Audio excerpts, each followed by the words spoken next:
To see the result of a Python program, you must first save it in a file and then run it.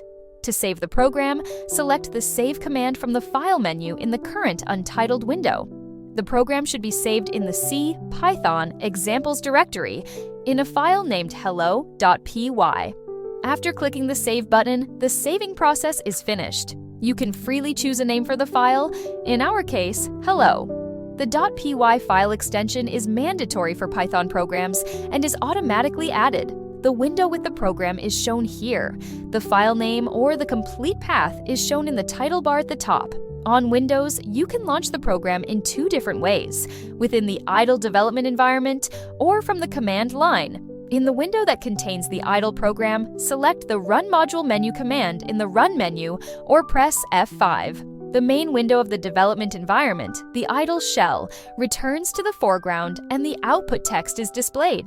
You can then use the taskbar to bring the program window back to the foreground. The program in the hello file is a command line program, which is why it only generates a simple output on the screen.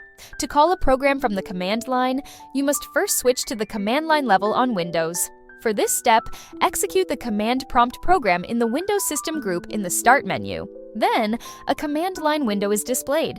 Enter the command Python examples to change to the correct directory, where the program is saved in the hello.py file. Note the space after the command. You can initiate the execution of the program by calling the Python interpreter via the Python hello statement. Then, this output appears. You can leave this command line window open for later calls of Python programs, or close it by entering the exit command. For more extensive programs, you should add comments to the program text for explanation. Single-line comments are introduced by the hash character and extend to the end of the line. Multi-line comments start and end with 3 double quotation marks. The system does not regard comments as program steps, which is why they are not executed.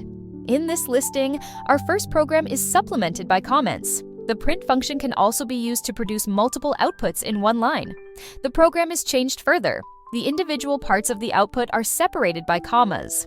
A space is automatically inserted after each part of the output. Character strings that are output via the print function can become exceedingly long, possibly even extending beyond the right margin within the editor, which can make the program code confusing.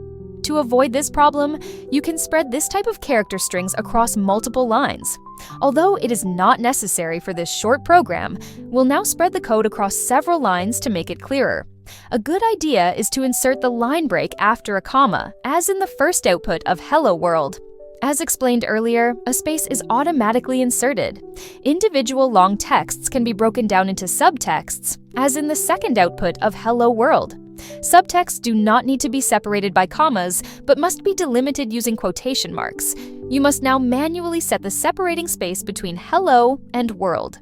To learn more about IT, programming, administration, and more, make sure to subscribe to our channel and enable notifications so you never miss a new video.